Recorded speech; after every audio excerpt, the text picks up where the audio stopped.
The car thief. In the first The Amazing Spider-Man, Peter Parker is still at the beginning of his career as Spider-Man, and here he runs into a guy trying to steal a car. But instead of showing up throwing punches, he does something much better. Out of nowhere, Spider-Man appears inside the car, sitting like he's just a regular passenger. The thief doesn't even understand what's going on, and your friendly neighborhood hero starts making conversation, totally calm, like this is normal. The thief tries to open the door and escape, but Spider-Man shoots his webs. Once they're outside the car, things only get worse. The guy pulls out a knife trying to take control, and then comes the classic moment. Yes, it's a real knife. My weakness, it's small knives. Just let me go. But it's all just messing around. In seconds, he disarms the guy and starts playing with the situation. He ties the guy up, wraps him in webs, and basically turns everything into a public humiliation. But there's an important detail. This Peter isn't just joking around. He's hunting down Uncle Ben's killer, and the thief matches the description. When he realizes it's not the right guy, the mood changes instantly. Right after that, a police officer shows up on a motorcycle and tries to shoot at Spider-Man. But he takes the officer's gun, saying he should be grateful someone already did his job, and before more officers arrive, he escapes. Cleaning the chimney. Being Spider-Man means constantly coming up with excuses to keep your identity secret, but the excuses aren't always great. And Peter Parker proves that in The Amazing Spider-Man 2. He comes back home after another fight, but he's not subtle at all. He's dirty, messy, and clearly just got out of trouble. He barely has time to breathe, and while he's trying to take off the suit quickly, Aunt May wants to come into the room. He tries to stall by saying he's not dressed, but accidentally activates the mechanism that unlocks the door. And that's it. Peter lies down on the bed and leaves only his face visible. She looks at him and immediately knows something's off. She asks directly, "What happened to you?" What happened to your face? It's filthy. And then comes the panic. Without thinking, Peter blurts out the first thing that comes to mind. Oh yeah, I was cleaning the chimney. But there's one small problem. The house doesn't have a chimney. Aunt May points that out immediately, and that's when the scene becomes perfect. We have no chimney. What? Friendly neighborhood hero. Before facing giant villains, Peter Parker is dealing with much smaller problems in Spider-Man: Homecoming, and this sequence shows that perfectly. Right after school, he runs into an alley, quickly changes clothes, and switches into Spider-Man mode. Everything is fast, automatic, but unlike what he hoped, nothing big happens. Most of the time, it's just boredom. He sits on rooftops waiting for a crime to happen, sends voice messages to Happy Hogan like he's making super important reports, but in reality, not much is going on. So he starts helping however he can. He helps an elderly woman who's lost on the street, stops a bike theft, and even leaves a note for the owner. He also interacts with neighbors, greets everyone, knows people by name. He's literally the friendly neighborhood guy, but not everything goes as planned. At one point, he sees a guy messing with a car and shows up all dramatic, ready to stop a crime. But there's one small detail. Shouldn't steal cars, it's bad. It's my car, dumbass! And we even get a special appearance from Stan Lee.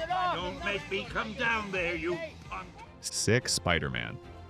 Imagine trying to save the city with a stuffed nose, messed up voice, and zero energy. That's what Peter Parker deals with in The Amazing Spider-Man 2. The scene starts with him inside a convenience store, clearly exhausted. He's trying to buy medicine. Underneath, he's wearing the full Spider-Man suit. On top, a heavy jacket, scarf, and even a beanie. It's the most improvised outfit possible. And of course, in the middle of all that, an armed robber walks in. Peter doesn't hesitate. He jumps in. The guy gets stuck in webbing. Mission accomplished. And even after stopping a robbery, he still goes back to the counter to pay for the medicine. The cashier asks if he's Spider-Man, and with a stuffed nose, he answers, Of Spider-Man.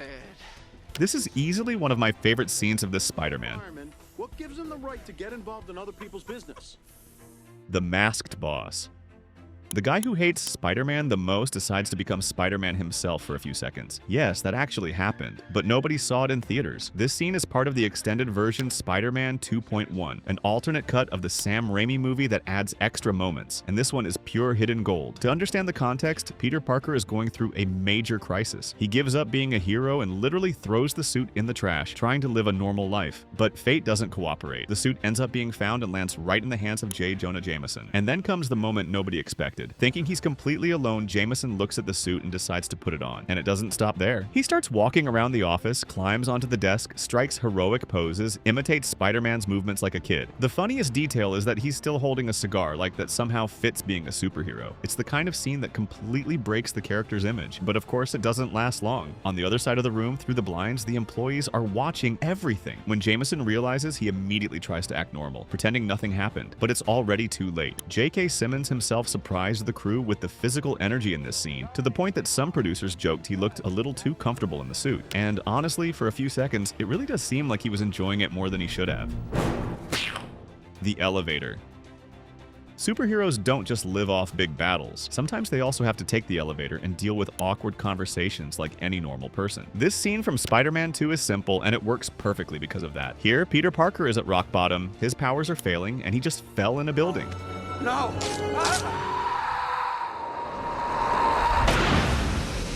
Result, no wall climbing or web slinging. He's forced to use the elevator. He's clearly uncomfortable, and to make things worse, a guy walks in with a dog. The door closes, and they stand there in silence. That awkward tension everyone has experienced. The guy looks at him, recognizes the suit, and says, I just want to say I really like what you do. Peter, with no better option, answers very directly, says he made it himself. The guy keeps the conversation going, comments that it looks uncomfortable, and Peter, with zero filter, agrees, says it itches and is tight in certain places, and the silence comes back even worse. There's no action, no fight. It's just Spider-Man stuck in an awkward social interaction, not knowing how to get out. In the extended version, the conversation goes even further. The guy starts giving Spider-Man marketing advice, suggesting ridiculous ideas like turning his image into a brand. And the best detail, when he tries to hand him a business card, he realizes the suit doesn't have pockets, making everything even funnier. I don't have any pockets.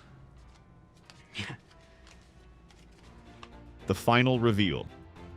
After facing the Vulture and surviving a mission that was clearly too big for a teenager, Peter Parker goes back to his apartment in Queens trying to act like it was just another normal day. But it's not. He just turned down an offer from Tony Stark to become a full-time Avenger, and that already says a lot about this version of the character. He's still just a kid trying to do the right thing. When he walks into his room, he finds a package on the bed. Inside is the high-tech suit that Stark had taken from him earlier, kind of like a silent apology. And then you already know, Peter goes into full excitement mode. He puts on the full suit, looks at himself, enjoying the moment, and that's when the detail that changes everything happens. The door is open. Without realizing it, he's standing there, completely exposed. And who shows up in the hallway? Aunt May. She looks, processes it, and just freezes. And then comes the most honest reaction possible. What the? The movie makes the best possible choice. It cuts right there. Credits roll, and you're left with that feeling of, I can't believe it ended like that. This scene was designed specifically to be the final impact of the movie, which is why it was heavily protected during production to avoid leaks. The Spider-Man dance.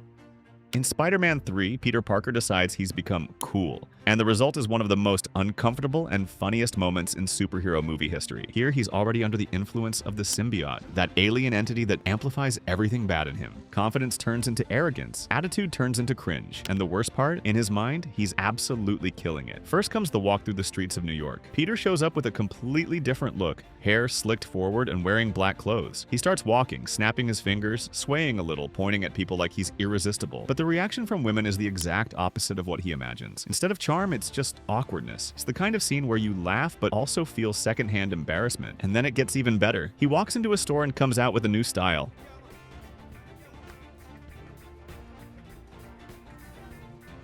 This scene became iconic for a simple reason. It's intentionally cheesy. Sam Raimi wanted to show how a nerd imagines a bad boy behaves, and that's exactly what we see. At the time, a lot of people thought it was embarrassing. Today, it's basically internet culture with the famous Bully Maguire. The choreography also mixes references from classic dance and old cinema, like John Travolta and Fred Astaire, but filtered through Peter's completely distorted perspective. And maybe that's exactly why it works so well. The iconic fall. In Spider-Man 2, Peter Parker hasn't been doing well for a while. His personal life is a mess, his job isn't going anywhere, his relationship with Mary Jane is falling apart, and on top of that, his powers start failing. But it's not physical and it's psychological. He simply can't be Spider-Man like before anymore. Why is this happening to me? Even so, he decides to test his powers again. At the top of a building, Peter prepares himself as if he's going to fix everything through sheer willpower. He steps back from the edge, takes a deep breath, and starts repeating a phrase about focus to himself. It's almost like a mantra, a desperate attempt to convince himself he's still in control. Then he runs. He jumps with everything he's got, arms stretched out, completely confident he'll stick to the wall or shoot a web like always. But in midair, nothing happens. And then comes the chaos. Peter goes into free fall, hits everything in his path, and ends up crashing straight onto the roof of a car. The impact is heavy, but he survives. Even without being able to properly use his powers, his body can still take the hit. He stands up all crooked, clearly wrecked, and delivers the line that instantly became a meme. My back! Oh, my back! This scene has an almost ironic detail, and the joke comes back again in Spider-Man. No Way Home when he asks for help cracking his back. You want me to crack it? Yeah. I love you guys. In Spider-Man No Way Home, in the middle of the chaos, the three Spider-Men stop for a moment to talk. Before the final battle, the atmosphere isn't just tense, it's about connection. For those who haven't seen it, here we have three Peter Parkers from different universes together. They're organizing the plan, setting strategies, and even creating a slightly confusing way to refer to each other. Peter 1, Peter 2, and Peter 3. It starts a bit messy, but it works. There's also the hilarious moment where the youngest Peter says he's part of the Avengers, and the others think it's a boy band. What is that? Wait, you don't have the Avengers? Is that a band? Are you in a band? But that's where they figure out how they're going to fight those threats. But in the middle of that preparation, something totally unexpected happens. The Peter played by Andrew Garfield stops everything and says, Wait. I love you guys. The other two freeze for a second. There's no epic response, no big speech, just an awkward thank you, almost automatic, and that's it. Thank you. That line wasn't in the script. Andrew Garfield improvised it in the moment because he genuinely felt that connection with the other actors during filming, and that explains everything. The first web. In the very first Spider-Man movie, Peter has a hilarious scene where he learns how to use his webs. After noticing something changed in him, he climbs to the top of a building and starts jumping between them. The energy is a mix of excitement and nervousness because he knows something is there, but doesn't understand how to activate it. So he decides to try shooting webs, and that's when the improvisation begins. Since in this version the webs are organic, he doesn't have any device to help him, everything depends on his own body. He starts making random hand gestures, trying to repeat movements like he's unlocking some hidden mechanism. Nothing works at first. He keeps trying, testing variations, changing finger positions, saying a few magic words, trying to find some kind of pattern. The situation starts to get a bit ridiculous, but also very human, because it's clearly someone learning from scratch. Until in the middle of trial and error, he accidentally gets it right by making the classic comic book hand gesture. The web shoots out and sticks to the other side. The shock is immediate, and curiosity pushes him further. Yeah, for a few seconds it almost seems like it's going to work, but quickly everything goes out of control. It's the first real contact with what it means to be Spider-Man, and it's definitely not pretty. Turning the web into something organic was a controversial decision at the time, since in the comics Peter creates his own web shooters, and even in other movie versions, that logic is followed. Even so, that choice ended up becoming one of the most iconic traits of this version. Fighting for cash. Still in the first movie of the Sam Raimi trilogy, with his powers newly discovered, Peter starts with a simple and somewhat selfish goal: making quick money. Peter Parker isn't thinking about being a hero yet. He wants to impress Mary Jane, change his life, and when the opportunity to make easy money in a fight shows up, he jumps in without thinking twice. The deal is to last a few minutes in the ring against a professional wrestler and walk away with good money. But from the start, you can tell the place is more about spectacle than anything serious. Peter signs up with a kind of improvised amateur name, and the announcer simply ignores it and makes up another one on the spot. Without meaning to, the name that would define everything is born. Human spider.